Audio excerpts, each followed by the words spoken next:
Pasé 20 años criando 5 hijos sola, sin nunca haber podido gestar una vida. Cuando crecieron, me transformaron en mercancía, filmaban todo lo que me hacían y lo vendían en internet. Todo dolor, toda humillación, toda lágrima, todo tenía precio. Y lo peor, yo lo permití porque tenía miedo de perder a los únicos hijos que mi cuerpo nunca pudo darme. Hola, mis queridos. Hola, mis queridas. Qué alegría tenerlos aquí conmigo de nuevo. Mi nombre es Querubina. Tengo 73 años y vivo aquí en mi ranchito en Aguascalientes, en el interior de Guanajuato. En este exacto momento, estoy aquí preparando pastel de yuca para llevar a la iglesia mañana. El olor está invadiendo toda la casa. Ese olorcito de coco rallado mezclado con yuca bien machacada que se pega al alma, ¿saben? La masa está ahí en el molde de aluminio, esperando que el horno se caliente. Y mientras espero, decidí sentarme aquí en esta silla vieja de madera, limpiar la harina de las manos en el delantal y contarles mi historia. Esta cocina aquí es sencilla, ¿ven? Estufa de leña de un lado, fregadero del otro, una mesita de fórmica en el medio con mantel de plástico floreadito que compré en el tianguis. Tiene una ventanita que da al patio y de vez en cuando entra una gallina curiosa queriendo picotear las migajas del piso. Yo la dejo. Me hace compañía. La Esperanza, mi perrita corriente que duerme al pie de mi cama toda la noche, está echada ahí en el rinconcito, mirándome con esos ojitos rogones, esperando que caiga un pedacito de pastel. Ella sabe que siempre cae. Aprendí a hacer este pastel con mi mamá allá cuando todavía vivía con ella antes de todo lo que pasó en mi vida. La receta es sencilla: yuca, coco, leche de coco, azúcar, huevos y una pizquita de sal. Pero el secreto, y eso mi mamá decía que era sagrado, es machacar la yuca con las manos, no con la licuadora. Hay que sentir la masa entre los dedos, hay que ponerle amor a cada movimiento. Querubina, ella decía, pastel hecho con prisa queda duro, pastel hecho con cariño queda suavecito. Y ahí está. Hasta hoy lo hago de la misma manera. Ahora, antes de continuar mi historia, quisiera hacerles un pedido especial a ustedes que me están viendo. Dense una paradita ahí y aprieten ese botoncito rojo de suscribirse al canal, ¿eh? Y en la campanita también para no perderse ningún video nuevo. Y si pueden dejar un like ahí abajito, me pongo muy feliz. Ah, y cuéntenme aquí en los comentarios de qué ciudadcita me están viendo este video y a qué horas del día lo encontraron. ¿Tempranito en la mañana con el café? ¿Por la tarde después de comer o ya en la nochecita? Leo todos los comentarios, cada uno de ellos, y me emociono tanto sabiendo de dónde son y en qué momento de su día entro. Comenten, ¿eh? Vamos a crear una cadena de cariño. Bueno, mis queridos, hoy vine aquí a contarles una cosa que guardé por mucho tiempo dentro de mí. Una historia que duele solo de recordar, pero que necesito compartir. Porque sé que alguien ahí del otro lado de esta pantallita puede estar pasando por algo parecido. Y si eres tú, mi hijo, mi hija, quiero que sepas, no estás solo. Yo pasé por eso, yo sobreviví, y tú también vas a sobrevivir. Mi historia es sobre ser madre, pero no de una manera común. Es sobre ser madre cuando el propio cuerpo dijo que no podía. Es sobre elegir amar cuando nadie me dio esa opción. Y es sobre descubrir que a veces el amor que damos no regresa de la manera que esperamos. A veces regresa transformado en dolor, en traición, en algo que nunca imaginamos que sería posible. Pero vamos con calma, que esta historia es larga. Y les prometo que al final van a entender por qué todavía estoy aquí en esta misma cocina, haciendo pastel de yuca y sonriéndole a la vida. Nací aquí mismo en Aguascalientes, en una casita de adobe en las afueras de la ciudad, cerca del camino viejo que va para Celaya. Era 1952, un año de lluvia poca y cosecha flaca. Mi mamá siempre lo contaba. Mi papá, Lindolfo, era campesino, hombre de mano gruesa y corazón blando, de esos que llegaba a casa sucio de tierra hasta el cabello, pero siempre con una sonrisa en la cara. Mi mamá, Gersina, era costurera. Hacía ropa para afuera, arreglaba lo que la gente traía y todavía se encargaba de la casa, de los hijos, de la huerta y de las gallinas. Mujer de temple, como se decía en aquel tiempo. Éramos 7, yo era la cuarta. Tenía 3 hermanos mayores, Lindolfo Jr., Gumersindo y Teresita, y 3 menores, Nadir, Arístides y Zenaida, la más chiquita. La casa era pequeña, solo 3 cuartos. Uno donde dormían mis papás, otro donde nos amontonábamos, las niñas de un lado, los niños del otro, y la cocina que también servía de sala. No había baño dentro de casa, era esa casita de madera allá al fondo del patio, rodeada de platanales. De noche nos moríamos de miedo de ir allá solos por los alacranes. La vida era sencilla, pero era buena. Nos despertábamos con el canto del gallo antes de que saliera el sol. Mi papá ya estaba en la milpa y mi mamá prendía la estufa de leña para hacer el café. Café negro, fuerte, que se podía oler desde la calle. Pan, ni pensarlo. Era atole de maíz o pan de elote cuando había. Comíamos sentados en el piso de la cocina, cada uno con su jarrito de peltre. Después, los más grandes iban a la milpa a ayudar a papá y yo, y los más chicos nos quedábamos ayudando a mamá con las tareas de la casa. Yo tenía mis obligaciones desde pequeña.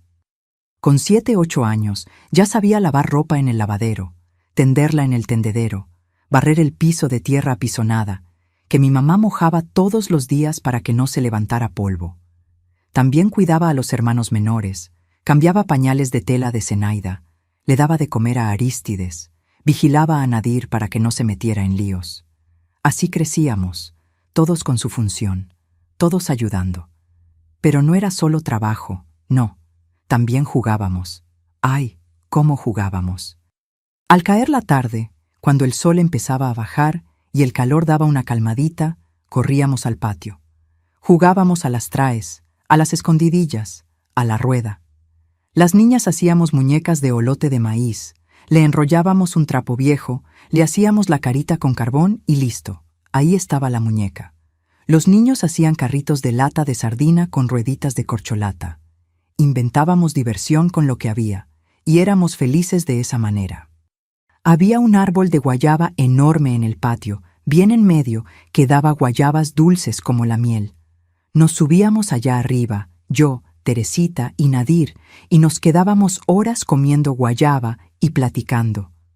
Mamá gritaba desde adentro: «Bájense de ahí, niñas, que se van a quebrar el pescuezo». Pero nosotras hacíamos como que no oíamos. Desde arriba del árbol de guayaba veíamos todo. Todo el patio, la casa del vecino, el camino de tierra con las carretas pasando. Parecía que el mundo era nuestro. El domingo era día especial.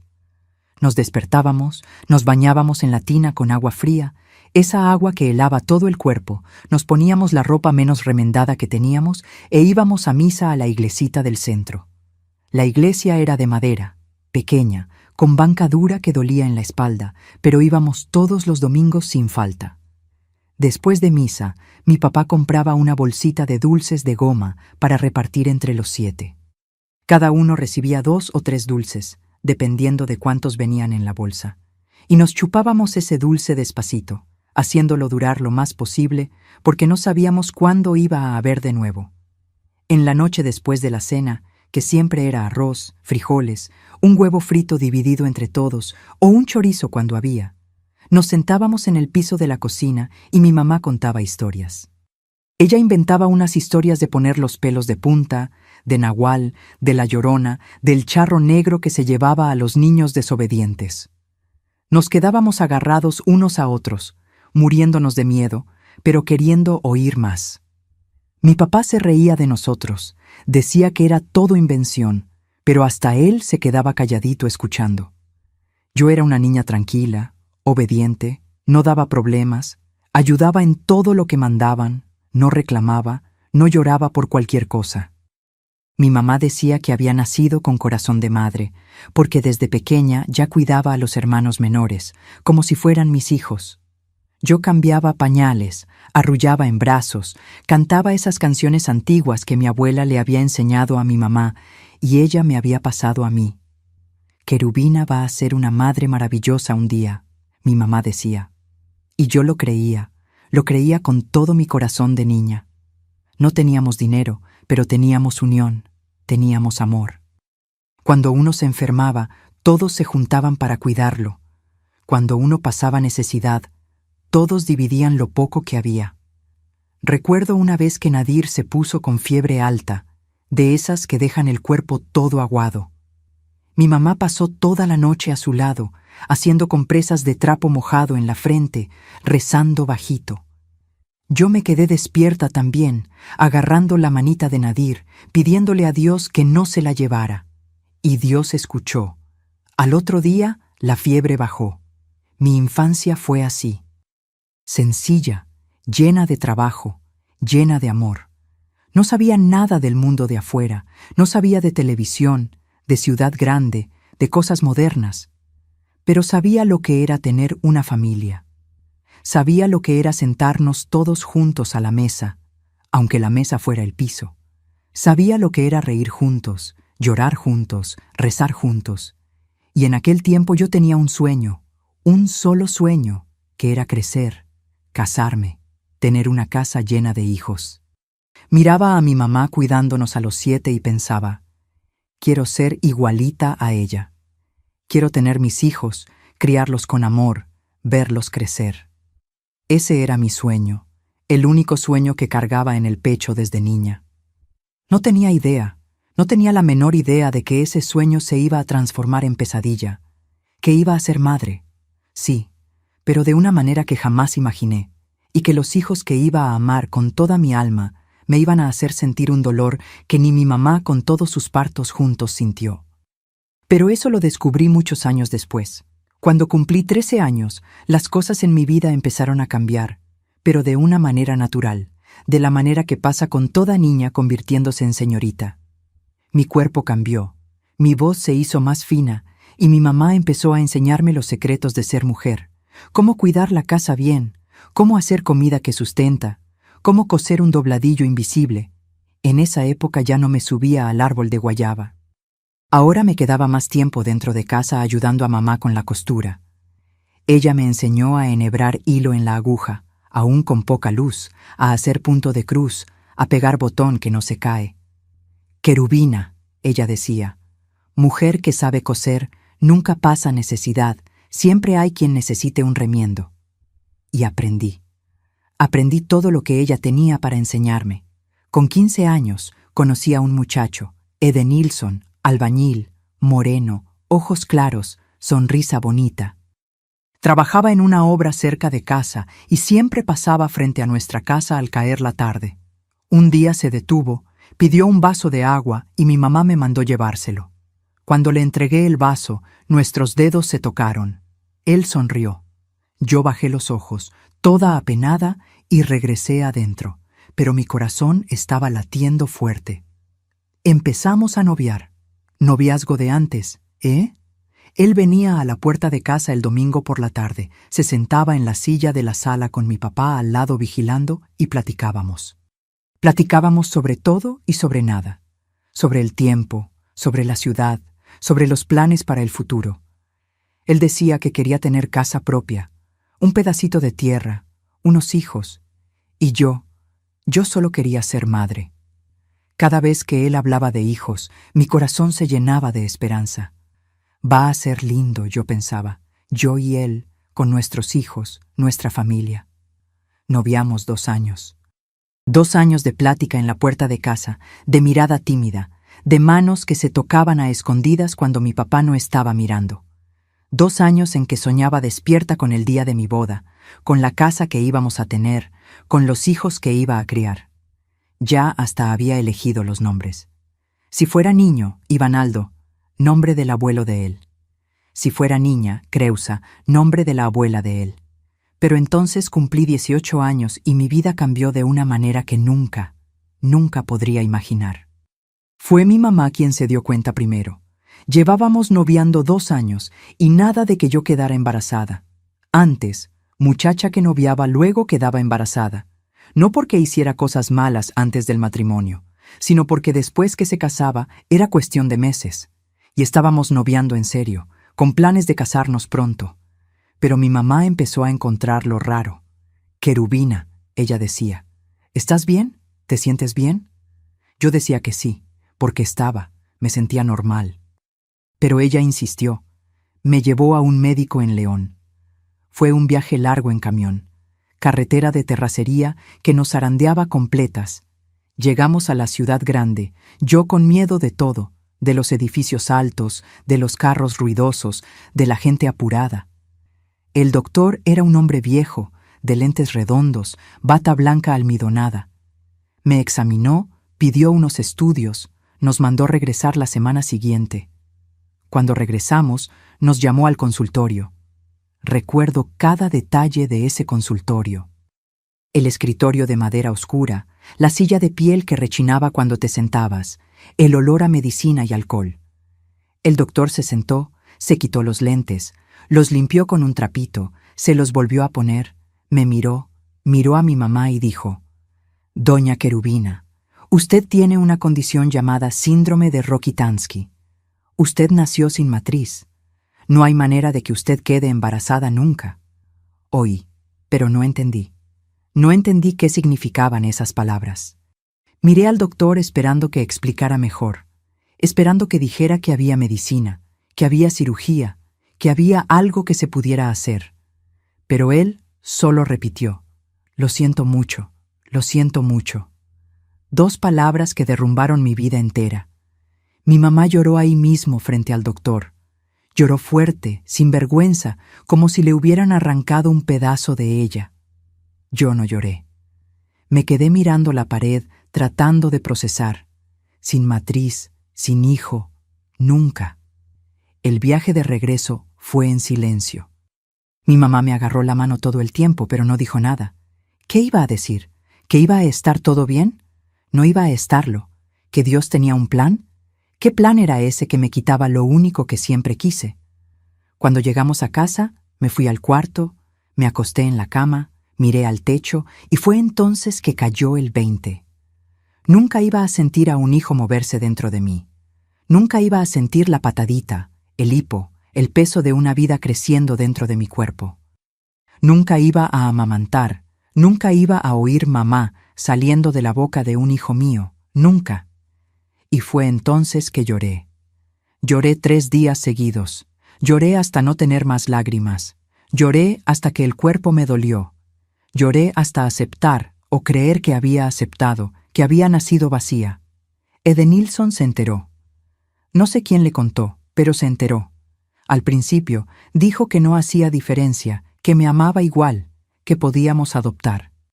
Pero yo veía en sus ojos, veía la decepción, veía la manera en que miraba a las otras muchachas embarazadas en la calle, veía la manera en que desviaba la mirada cuando alguien preguntaba: ¿y la boda? ¿Cuándo viene el primer nietecito, don Lindolfo? 3 meses después terminó. Dijo que necesitaba seguir otros caminos. No dijo que era por el síndrome. No lo necesitó. Todos lo sabían y todos comentaban. En el tianguis, en la iglesia, en la calle. Pobrecita de Querubina, tan jovencita y ya vacía. Edenilson hizo bien. El hombre necesita hijos. Ella se va a quedar sola el resto de su vida, pobrecita.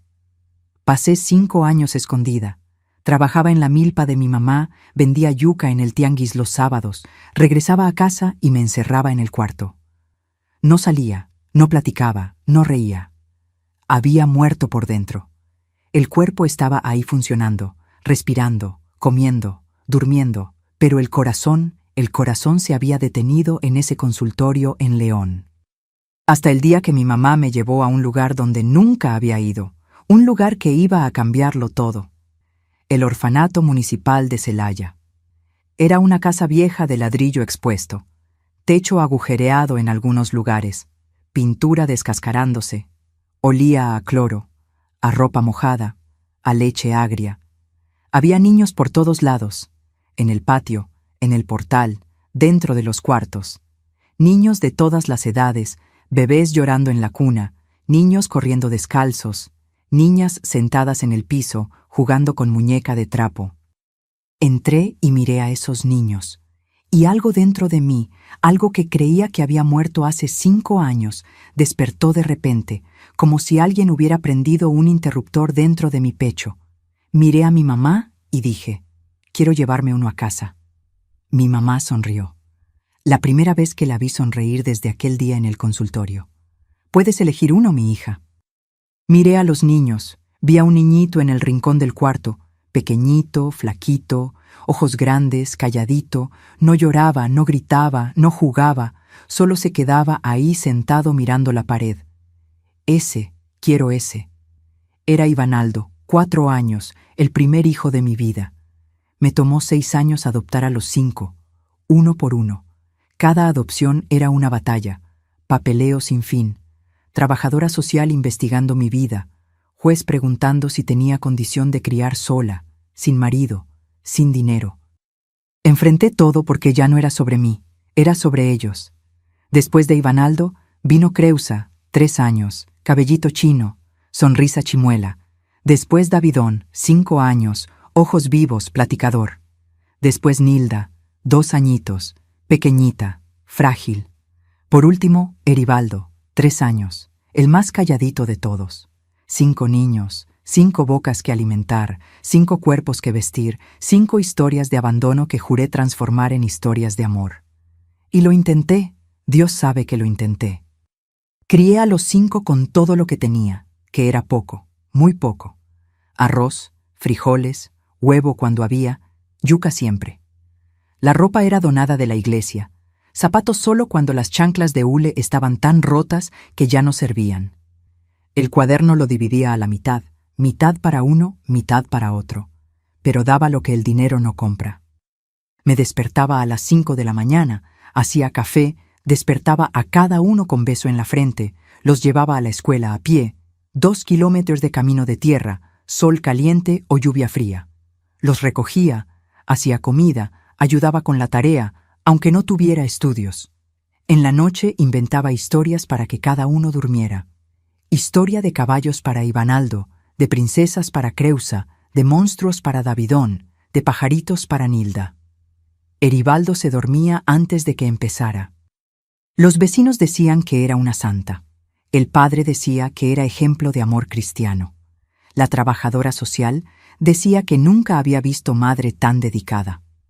Por fuera, todo parecía correcto. Por fuera, éramos una familia linda de ver. Pero por dentro, algo estaba creciendo, algo oscuro que yo no veía o que fingía no ver. El cambio empezó cuando crecieron. Ivanaldo fue el primero. Con 15, 16 años, empezó a salir de noche. Regresaba borracho. Yo esperaba en la puerta. «Ivanaldo, ¿dónde andabas?» Él pasaba derecho. «Usted no es mi mamá de verdad. No me manda». Esa frase, «no es mi mamá de verdad», fue como un cuchillo entrando despacio en mi pecho. Lo oí, no respondí. Me fui al cuarto, lloré toda la noche. Después fue Creusa, después Davidón. Todos, uno por uno, me aventaron la misma frase en la cara, como si se hubieran puesto de acuerdo, como si supieran exactamente dónde dolía más. Y dolía. Dolía porque sabía que era verdad. No era mamá de verdad de ellos.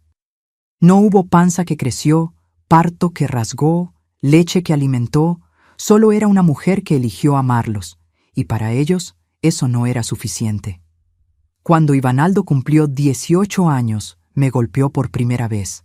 Había escondido la llave de la casa para que no saliera de madrugada.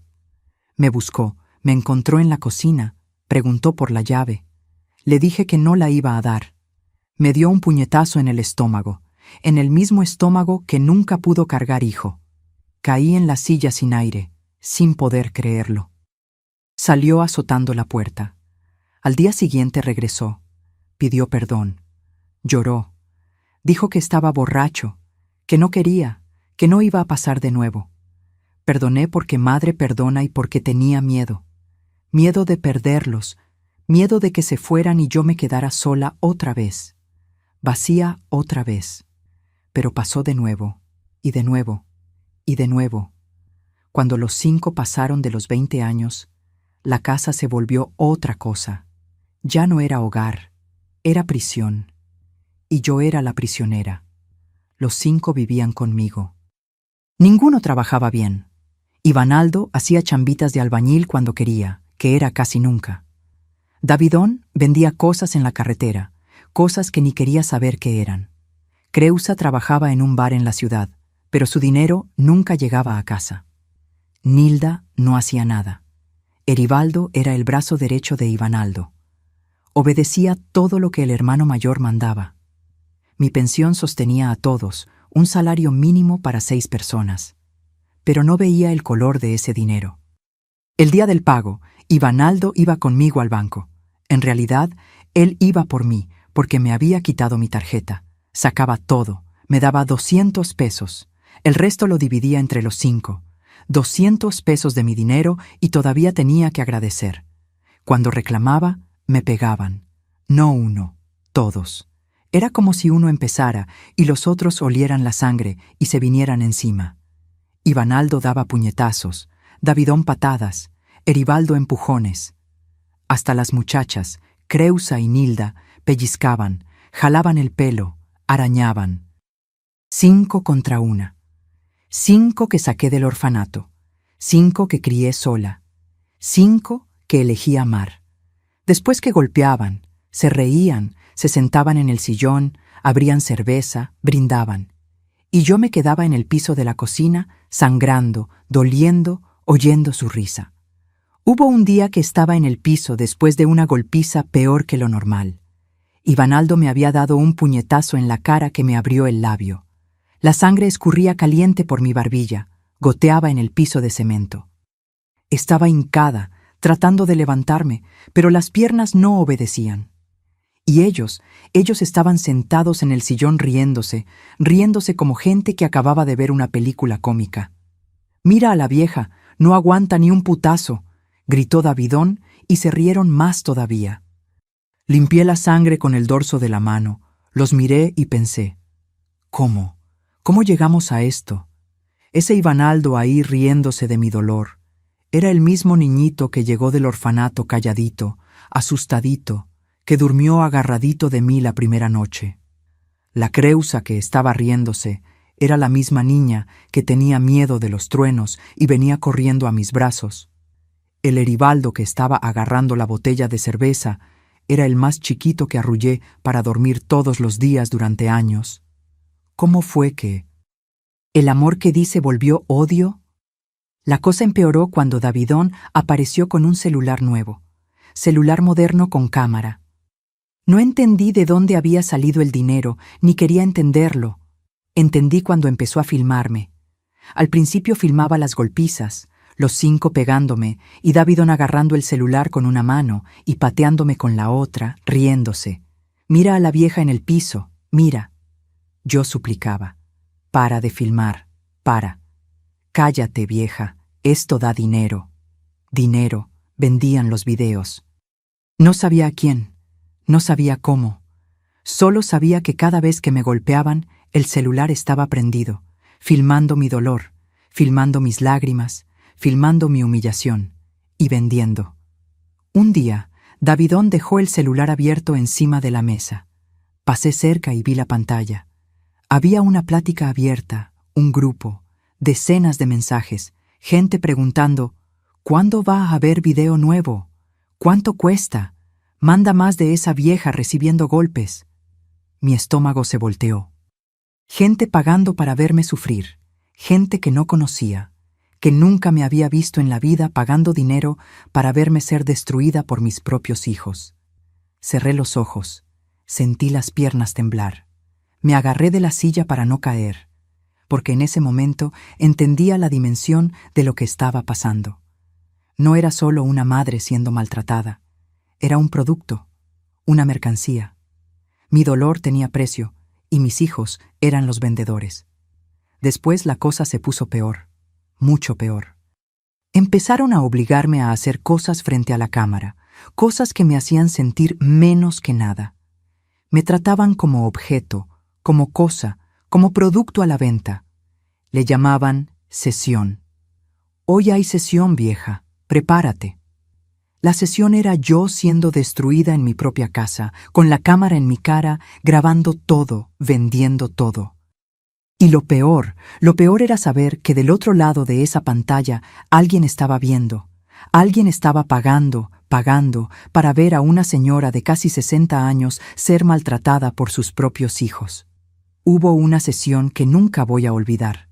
Fue un domingo. Me hicieron quedarme en el patio, de rodillas, en el piso de tierra caliente. El sol estaba en lo alto, quemando.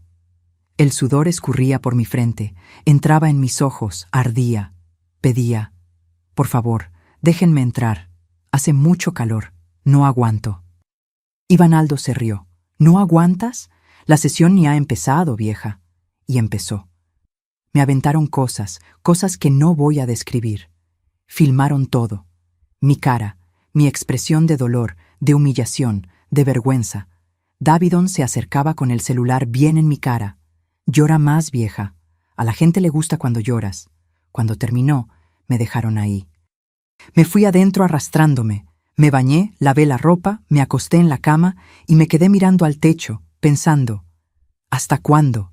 ¿Hasta cuándo voy a aguantar esto? 20 años pasé así.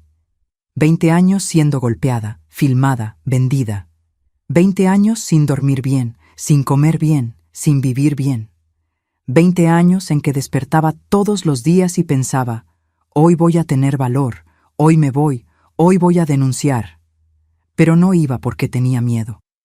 Miedo de que me mataran, miedo de que nadie creyera, miedo de perder a los únicos hijos que tenía.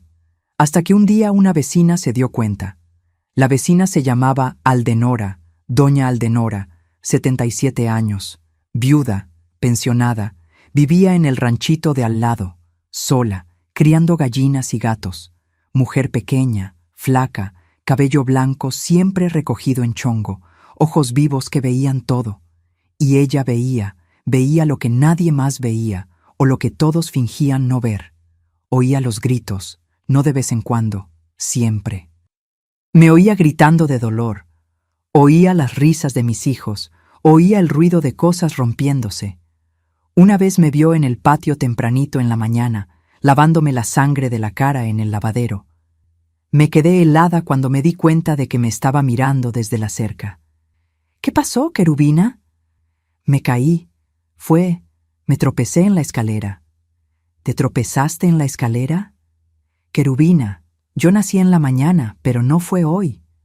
No insistió ese día, pero empezó a poner atención. La vi mirando por encima de la cerca a horas raras. La vi parada en su patio cuando mis 5 salían riéndose de casa. La vi observando cuando Davidon filmaba por la ventana. Un domingo, después de una sesión peor que lo normal, los 5 salieron al bar. Me dejaron en el piso del patio, desmayada, con 2 dedos de la mano quebrados, porque Ivanaldo me había pisado encima. Cuando desperté, ya era de noche. Estaba sola, oscuro, frío. Traté de levantarme, pero el cuerpo no obedecía. El dolor era tanto que ni siquiera podía llorar bien. Solo sollozaba bajito, acostada en el piso de tierra del patio. Fue cuando oí su voz. «Querubina, querubina, ¿estás ahí?» Doña Aldenora había brincado la cerca, una vieja de 77 años brincando cerca para socorrer a otra vieja caída en el patio. Se arrodilló a mi lado, vio mi mano hinchada, vio mi cara golpeada, vio la ropa rasgada. «Dios mío del cielo, Dios mío del cielo, ¿quién te hizo esto?» No respondí. Volteé la cara. «Fueron ellos, ¿verdad? Tus hijos». Silencio. «Querubina, mírame». La miré y me derrumbé. Lloré como no lloraba en años. Lloré con la cabeza en el regazo de esa vieja desconocida que tenía más compasión por mí que los propios hijos que había criado. Me llevó adentro de mi casa. Me sentó en la silla de la cocina. Me lavó la cara con agua fría. Vendó mi mano con un trapo limpio y se quedó ahí parada frente a mí, de brazos cruzados, mirándome con esos ojos que no aceptaban mentiras. Cuenta. Y conté todo. Las golpizas, el dinero, la cámara, las sesiones, los domingos que eran peores todavía. Hablé del miedo, hablé de la vergüenza, hablé de que tenía miedo de morir, pero tenía más miedo todavía de vivir sola otra vez. Cuando terminé, se quedó en silencio, un silencio pesado. Después dijo, ¿vas a ir a la delegación mañana? No puedo, Aldenora. Son mis hijos. Golpeó la mesa fuerte. Hijos no hacen esto. Hijos no golpean. Hijos no venden a su madre. Hijos no transforman a su propia madre en producto. Esto no es hijo, esto es monstruo. Y a los monstruos no se les protege, se les entrega a la justicia. Bajé la cabeza. No tengo valor. Entonces yo te voy a dar el valor. Y me lo dio. Doña Aldenora empezó a venir a mi casa todos los días. Cuando los 5 salían, ella aparecía, traía comida, pastel, sopa, fruta, curaba mis golpes con pomada que ella misma hacía con hierbas. Platicaba conmigo, me recordaba que yo era gente, que merecía respeto, que lo que estaba pasando no era normal. Querubina, ella decía mientras pasaba pomada en mi brazo morado. Sabes que esto no puede continuar, ¿verdad? Sabes que un día te van a matar. Lo sé, respondía bajito. ¿Y sabes que si te mueres aquí nadie se va a enterar? Van a decir que te caíste, que te dio un infarto, que quién sabe qué. Y ellos van a seguir libres, hasta se van a quedar con tu pensión. ¿Quieres eso? Negaba con la cabeza. No, no quería. Entonces necesitas denunciar. Necesitas ser más fuerte que el miedo. Un día apareció con un celular viejo, de esos con tecladito, pantalla chiquita. Toma, escóndelo. Cuando estés lista, me llamas. Escondí el celular dentro de un costal de arroz vacío al fondo del armario. Durante 6 meses me quedé mirando ese celular escondido. 6 meses en que cada vez que me golpeaban, pensaba, hoy voy a llamar. Pero no llamaba, no tenía valor. Hubo noches que sacaba el celular del escondite, me quedaba mirándolo en la palma de la mano, apretaba el botón de encender, la pantalla se prendía. Me quedaba ahí parada con el dedo sobre el número de Aldenora, pero no apretaba. Lo guardaba de vuelta y lloraba. ¿Por qué no puedo?, me preguntaba. ¿Por qué no puedo llamar? Y la respuesta siempre era la misma. Porque eran mis hijos, porque todavía amaba. Porque creía que de alguna manera tenía la culpa, que si hubiera sido mejor madre, si hubiera dado más, si hubiera hecho diferente, ellos no se habrían convertido en lo que se convirtieron. Era mi culpa, tenía que serlo. Porque si no, ¿cómo explicar que 5 niños que amé se volvieran 5 adultos que me odiaban? Pero entonces vino ese domingo que cambió todo. Fue un domingo normal, bueno, normal para ellos. Los 5 despertaron borrachos. Empezaron a tomar de nuevo bien temprano. Al mediodía ya estaban alterados. A la 1 de la tarde empezó la sesión. Yo estaba en el patio, en el piso, ellos alrededor, Davidón con el celular filmando, Ivanaldo gritando, Creusa riéndose, Nilda aplaudiendo, Eribaldo agarrándome el brazo para que no me levantara. Hoy vendimos más espacio, vieja, dijo Davidón, mostrándome el celular. Hay gente pagando caro para verte sufrir. Eres una estrella. Y se rió. Esa risa que me hacía querer morirme. Fue cuando Ivanaldo me pisó la mano. Estaba parado a mi lado. Yo estaba de rodillas, con las manos en el piso, tratando de equilibrarme. Miró mi mano, puso el pie encima despacio, con fuerza. Di que no eres mamá de nadie, vieja, di. Ivanaldo, por favor. Presionó más. Sentí los huesos empezar a ceder. Di. Yo no soy mamá de nadie. Pisó con todo. Oí el crujido. 2 dedos se quebraron de una vez. El dolor fue tan grande, tan absurdo, que mi cuerpo simplemente se apagó. Todo se puso blanco, después negro. Me desmayé. Cuando desperté estaba sola, de noche. Se habían ido y me dejaron ahí, tirada en el patio, como un animal muerto. Me quedé acostada ahí, mirando al cielo lleno de estrellas. La mano palpitaba de dolor. Cada latido del corazón mandaba una ola de dolor por el brazo. Pero era el dolor en el pecho, ese dolor que no tenía nada que ver con lo quebrado, el que dolía más. Ya no aguanto más. pensé. Ya no quiero vivir así. Y fue entonces que recordé el celular. Me arrastré adentro. Cada movimiento era una tortura. Mi mano izquierda no funcionaba. Tuve que usar la derecha para todo. Abrir la puerta, prender la luz, jalar la silla. Fui al armario, saqué el costal de arroz vacío. El celular estaba ahí dentro, donde lo había dejado 6 meses atrás. Lo prendí, la pantalla se encendió. Busqué el número de Aldenora. Llamé con la mano que funcionaba, la mano que no estaba quebrada. Sonó 3 veces. Ella contestó. «Bueno, Aldenora». «Querubina, ¿qué pasó? ¿Estás bien?» Miré mi mano quebrada, miré al piso del patio donde me había desmayado. Miré las paredes de la casa que había sido mi infierno por 20 años. «Estoy lista». Silencio del otro lado. Después su voz firme. «Voy para allá». «No, mañana, lunes, vamos a la delegación». «¿Estás segura?» «Estoy». «Entonces está bien. Mañana, 7 de la mañana, estoy en tu puerta». Colgué, guardé el celular de vuelta en el costal de arroz, me senté en la silla de la cocina y me quedé ahí toda la noche, con la mano palpitando de dolor, mirando el reloj en la pared, esperando que amaneciera, esperando que llegara el lunes, porque sabía que si no hacía algo me iba a morir en esa casa, no de enfermedad, no de vejez, de rendición, de cansancio, de corazón partido. Y no quería morirme así, no después de haber luchado tanto para vivir.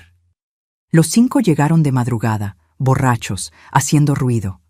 Entraron, me vieron sentada en la cocina, se rieron. «¡Uy, la vieja todavía despierta!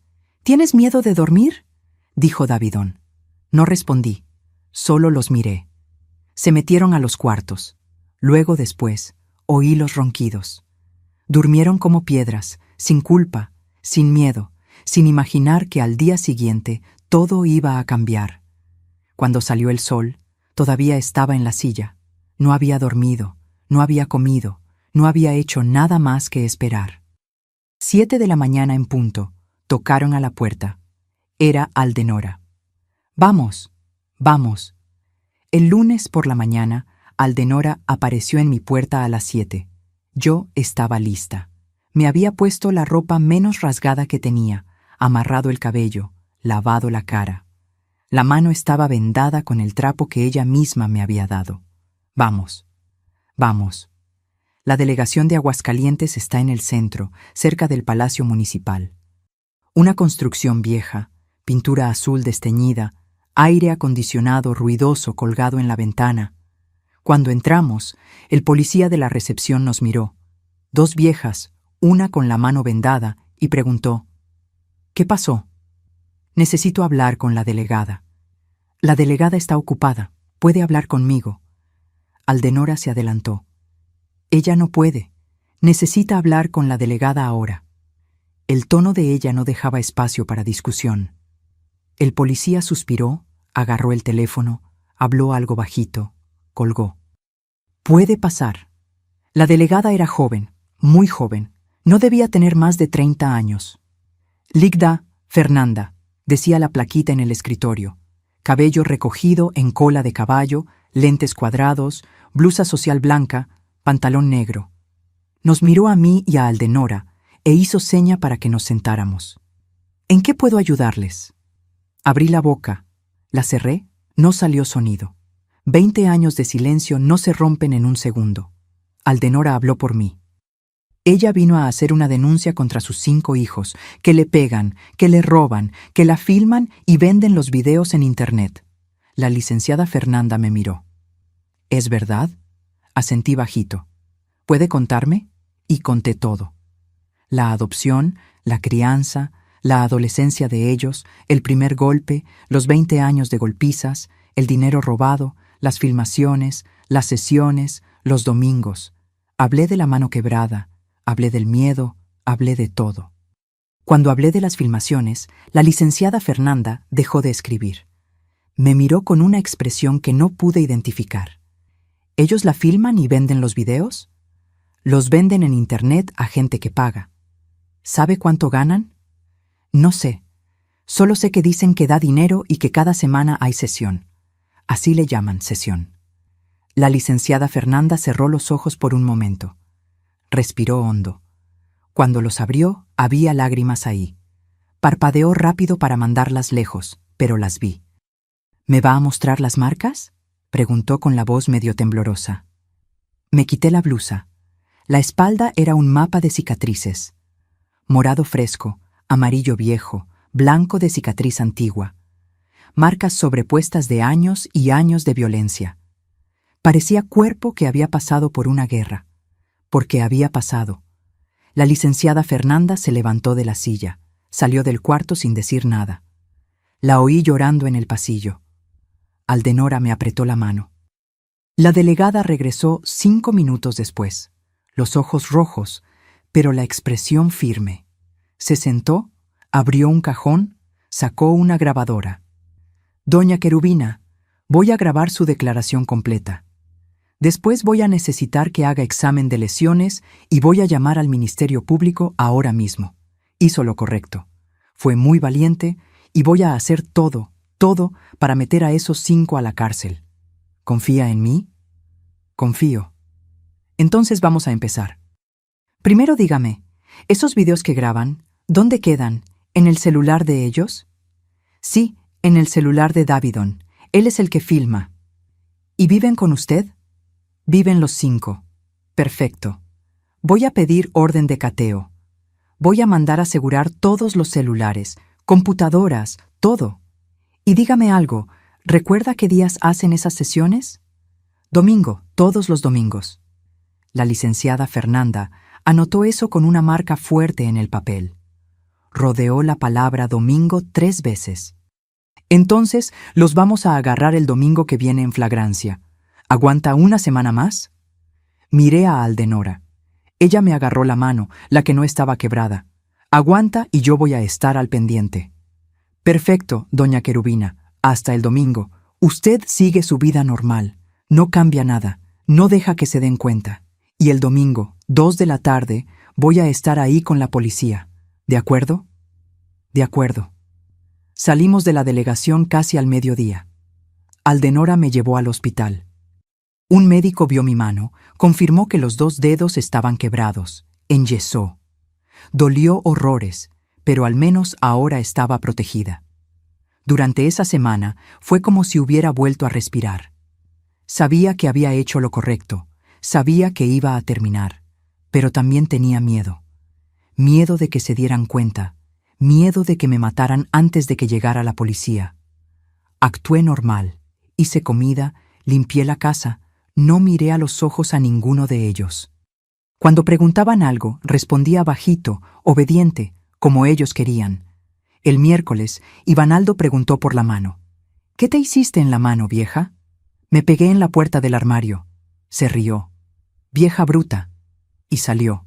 Respiré hondo. Había funcionado. No sospechaban nada. El sábado, la licenciada Fernanda me llamó al celular viejo que Aldenora me había dado. Mañana, 2 de la tarde. ¿Va a estar en casa? Voy a estar. Perfecto. Voy a llevar 6 patrullas, 12 policías. Los voy a agarrar en flagrancia y voy a asegurar todo. Celular, computadora, todo. Mañana en la noche duermen en la cárcel. ¿Está preparada? Estoy. Entonces quédese tranquila. Va a terminar. Colgué. Miré al techo y por primera vez en 20 años sonreí. El domingo, los 5 despertaron crudos. Como siempre, empezaron a tomar de nuevo bien temprano. Al mediodía, Davidon agarró el celular. ¡Ey, vieja! Hoy la sesión va a estar grande. Vendimos más espacio. Va a dar buena lana. Vendimos más espacio. Como si yo fuera show. Como si mi humillación fuera teatro. A la 1 de la tarde me llamaron al patio. El mismo patio donde todo siempre pasaba. Fui despacio, con el corazón latiendo tan fuerte que creí que se me iba a salir por la boca. Quítate esa blusa, vieja. La gente quiere ver las marcas. Me la quité. Se rieron de las cicatrices. Acuéstate en el piso boca abajo. Me acosté. Ahora quédate quieta que vamos a empezar. 2 de la tarde. Yo estaba en el piso. Ellos alrededor. Davidón con el celular filmando, riéndose. Fue cuando oí el ruido. Sirena. 6 patrullas entraron por el portón de atrás. 12 policías uniformados, armados, serios. Ivanaldo vio primero, trató de correr. 2 policías lo tiraron en el pasto. Davidón aventó el celular al monte. Un policía lo recogió después. Creusa gritó. Nilda lloró. Eribaldo se quedó parado, con la boca abierta, con la botella de cerveza en la mano. ¡Policía! ¡Todos al piso! ¡Manos en la cabeza! Vi a los 5 siendo aventados al piso, esposas cerrándose en las muñecas, gritos, groserías, llanto. Lo vi todo desde ahí, sentada en el mismo piso donde me tiraban todos los domingos. «¡Vas a ver, vieja!», gritó Ivanaldo mientras era arrastrado a la patrulla. «Regresamos y cuando regresemos vas a pagar caro por esto». Una policía corrió hasta mí. «Soldado Raquel», decía el nombre en el uniforme. Muchacha joven, ojos claros, cabello recogido. Se arrodilló a mi lado. «Se acabó, señora». «¿Se acabó?» Y me reí. Me senté ahí en el piso del patio, con el cuerpo doliendo, la cara hinchada, la mano todavía vendada, y me reí. Una risa que no era de felicidad, era de alivio, de libertad, de quien aguantó la respiración por 20 años y finalmente respiró. Me reí porque los vi en el piso. En el mismo piso donde me tiraban todos los domingos, en el mismo patio donde me filmaban sufriendo. Ahora ellos eran los que estaban en el piso con esposas, siendo llevados. Y yo estaba riéndome. Y era domingo. La licenciada Fernanda vino hasta mí, me ayudó a levantarme. ¿Está bien? Estoy. Por primera vez en 20 años, estoy bien. Se llevaron a los 5, todos en la misma patrulla, gritando, maldiciendo, amenazando. «Vas a ver, vieja, regresamos, no eres mamá de nadie».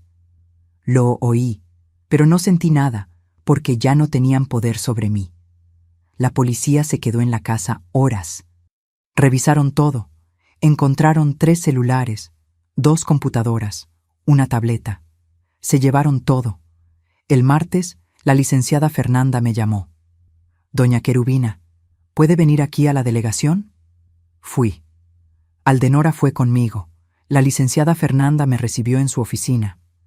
Había otro hombre con ella. «Fiscal», lo presentó.